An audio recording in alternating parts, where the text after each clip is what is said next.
welcome along to another episode of this FM21 story, The Head Coach with me, Daniel. It's part 70 today, and my word, we've got a humdinger. We're back earlier than planned after a shocking game against Wolves, but none of that is the centre of attention. We're going to have a look at our results, we're going to have a look at a bit of transfer news, but of course we're back mid-season when it's not planned. What else do you think it could be? If you're looking forward to that and seeing how it goes, please do put a thumbs up on the video. Subscribe down below for daily content from Two Long-Term Stories. And of course, there's links to all the live stream series and the podcast channel in the eye above. And thank you again for your incredible support. But let's have a look at what's been going on at Southampton. We're still in 7th place in the league, but that gap has very much narrowed. If we have a look at the schedule since you were last with me, even before the bizarre last game, it had been a little bit of a mixed bag, to be honest. So you were with me as we lost the Carabao Cup quarter-final after a great win at Watford in the league.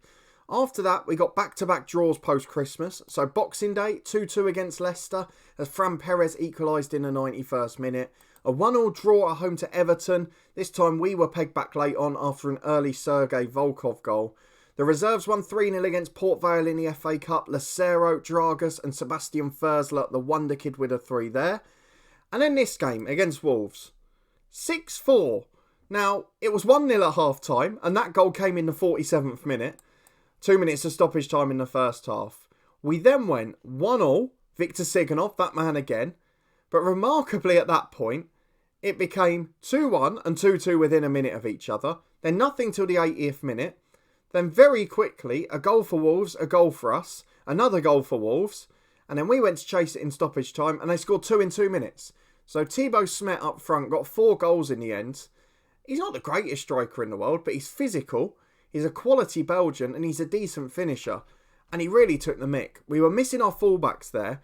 One thing you may have noticed, and I didn't realise, Daniel Amate and a couple of the under-23s all had loan deals expiring at the start of the transfer window. So Daniel Amate actually played in this one. Didn't help a great deal. Walter Luiz made 3 shocking mistakes. It was just one of those days at the office, but for a side that hadn't really conceded for a month and a half before that, that was unbelievable. And in the second half, it was 6-3 essentially. A crazy, bizarre game of football, and I don't think it'll ever be replicated. However, we've got to be a little bit more excited. We've still not had a Europa League draw yet, and I've just realised because we won the group, we go straight into the second knockout round. But we might not be here to see it. We've of course got transfer news, which so far this month isn't anything other than returning loan players. But let's have a look at our inbox, because we have got a job interview offer from Tottenham Hotspur. Now, we mentioned earlier in the year, they're the club in the top 7 that have fallen away. They've not really taken their chances this year. We had that brilliant game against them a couple of episodes ago, where we nicked it late on, with Baratinha being found up front. And they also missed out on Europe entirely last year, despite finishing 7th, because Arsenal won the Champions League, their rivals. But despite all of that, Tottenham are a club with the infrastructure and the players currently where we could probably make it to the elite level of the game. Southampton, you could argue, have got that as well, but because of the position they were in, they've sold a lot of players. They're still a bit of a selling club, whereas Tottenham have largely been buying rather than that. So one of the reasons we've been offered an interview, we haven't applied for this job, by the way. We haven't applied at all. I thought about it, but I deliberately didn't because they were below us. Now that gap sort of tightened from 7th down. Tottenham are only 7 points behind, so it might well be a good fit. Still in the FA Cup with a chance to win it, and out of everything else. So 1 game a week and a real chance to make it shine. They feel we'd be an acceptable fit for the club's highly ambitious vision, which is great. Mainly as a result of our commitment to signing players no older than 23, not something we control. However, there are concerns about our suitability to the vision because of our reluctance to play attacking football. Now, I mean, they might have short memories, but before Southampton, when we had the players to do so, we played great football. We scored goals galore at Brechin. We played good football at Hibs and we're in high-scoring games. We played brilliant football at Derby. So I'm a little bit offended by that. But let's go and attend the interview. We can't complain at the opportunity. If I show you the job centre very quickly before we do, there's no other big jobs about. I'm not sure if there's any that have got a potential insecurity, but for us, Tottenham is the chance. And I think while we've got a club floundering, who should be up in the top 6, it's probably our best chance to get one and get them right. So looking at the insecure jobs, a lot of 4-star clubs, but no massive giants. Valencia, very insecure. That's probably another quite big one. But 3 clubs that are very hard to break in La Liga. Whereas this one is a 4.5-star reputation. It's a step up club-wise according to their game. And financially, I'd imagine it is too. Players-wise, it definitely is. So I'm really excited about the opportunity. And the fact they've asked for us is probably a good thing. Will we favourite for it? I didn't see. Who is the favourite? Marcelinho, who is currently the Lyon manager. So if he does go there, it's probably another big job that opens up. But let's go to our Tottenham interview. So here we go. Mark Norman is the chairman. So that must mean Daniel Levy's moved on. We're invited along to put forward our vision and allowed to suggest any alterations should they consider to hire us. So let's get down to business. We're more than happy. Are you able to say why you've moved between clubs quite so often? So let's make a promise. We're happy to settle down. If we get the move to Tottenham, let's be realistic. That's probably going to be a job that lasts us for a few years. Now, they've still got a couple of originals as we've seen, but they've got some very good stars as well. So I'm ready to settle down and stay in one place. There's a promise. To me, a certain malaise seems to have crept into your squad and the players don't look happy. Why have you allowed that to happen? Now, that does worry me. A non-footballing person trying to get involved in a footballing side. I'm going to say there's one or two players giving everyone a bad name, but I don't believe it to be true. Why have we applied for a number of jobs? I mean, seriously. How many times is this going to happen? We have not applied for a job since we've been at Southampton, which has been, 2 years now? We had a full season last year, we had half a season before and half a season now. We've not applied for a job in 2 years. I mean, that's got to be pushing it. I'll promise again, because I'm not going to. They parted company with their last manager sooner than anybody anticipated. That won't happen. I've got a proven track record. No, I haven't. That's a lie. I've never departed after a brief spell. That's a lie. Everyone saw our growth. I can't get away with that. It's my intention to commit to a long and successful career. I could see this being the big club where everything happens. We've been performing largely as expected and we're on our best run of the season. You're expecting 10th? No, surely not. I believe I have a reputation. I'm going to say that because I've done really well wherever I've been. We would like to know when you intend to establish yourself as a club manager. Now, I don't want to wait. Director of Football Steve Hitchin. Are we happy to work with him? You bet we are. He's got great attributes. He's got a good personality. We're more than happy with that. We don't care about changing the staffing because we're not in charge of that in this save. Don't forget the head coach. No saying transfers, contracts or staffing. So the club want to play attacking, possession-based, entertaining football, develop youth players, sign young stars. Minimum 4-year contracts for first-team players, so hopefully a low turnover. Why do they only want top half? I don't really understand that. That all seems acceptable to me. What could we do this year? If given a job, we can meet a top half finish. If given a job, I feel we could do slightly better than expected and challenge for Europa Cup qualification. So that's a very careful bit of wording. I think we can challenge for it. But if I say challenge and we don't get there, does that mean I'll get sacked? Let's go for it. I think we can do it anyway. Transfer budget of 7 million. The squad doesn't need much. So let's just say we're happy with that. Wage bill is extortionate. We're happy enough with that. We've got no request to propose. We're happy with that. It's an enlightening discussion, which is normally a good thing. They'll be in touch with us and we'll find out how much they want us by how soon it is. The media report straight after suggests that we are set for the Tottenham job. Let's have a look. It's not believed to have had a significant impact on us being an outsider for the job. So unfortunately, that doesn't make us favourites. However, we will go and say in the media that we're ambitious. I don't know if I want to be Diego Simeone. He's a bit too defensive for the Tottenham style. But we've now got 6 days until we face Manchester City. So will the second part of this episode be a big game against the Citizens and Amp Folwell, a reunion with Southampton? The club that cost us 4th place on the penultimate day last year, don't forget. Or will it be a massive move to Tottenham Hotspur? We'll be back in a moment to find out, because this could be an incredible moment for us. We're back for the Manchester City game. No news yet, but some fun off the pitch at Southampton as always. So let's just scroll down a couple of days. Firstly, Tottenham fans consider us a leading candidate for the role. So that's exactly what we want to see. Apparently our compensation fee's affordable as well. Also, to build the confidence after the Wolves game, I put 6 or 7 of the star under-23s in the EFL Trophy game in the under-23 team. And they lost on penalties against Walsall. So that backfired. Then we had an offer accepted for Nicholas Stark from Everton by our Director of Football. And then after that, I get a message to say he signed a 3.5-year deal. He's 32, turns 33 in a couple of months. That contract takes him through to his 36th birthday. He's already declining a bit now. He's already a backup. And he's been marked as an important player, so he's going to get in a strop when he's behind the two wonder kids, who the director of football has also put as regular starters. I don't understand the thinking here. There are some warning signs at Southampton. We're now level on points with West Brom, only 4 ahead of Wolves, still 7 ahead of Spurs. Interestingly, on the Spurs front, I said they're still in the FA Cup. Well, not anymore they're not, because they lost to Charlton in a third round replay. They're a League One side still.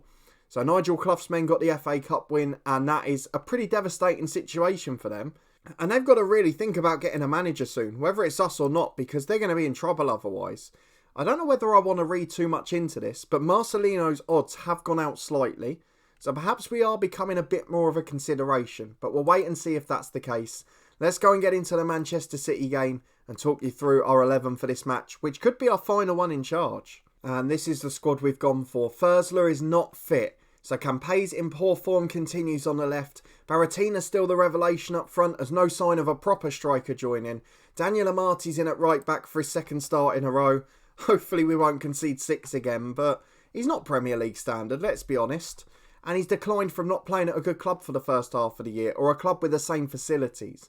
Walter Luiz gets a chance to redeem himself in goal, but it could be Odysseus if he has another poor game.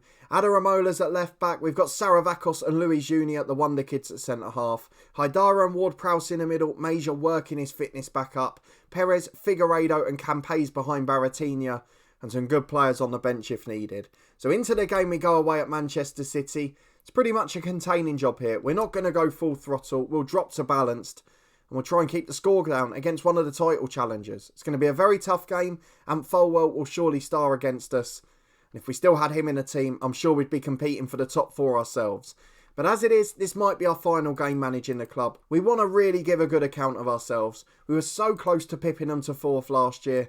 So let's see what we can do today. It's going to be a big game between Manchester City and Southampton.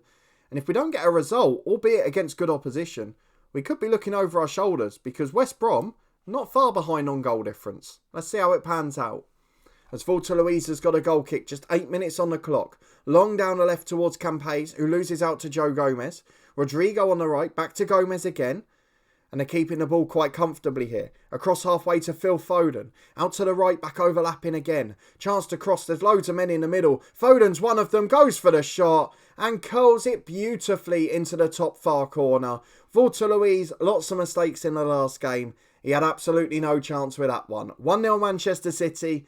And with a 10th of the game gone, that's not a good sign. A throw-in on the left for Manchester City as Perez hoofs it away. More up than away, I would say. Valverde's header in.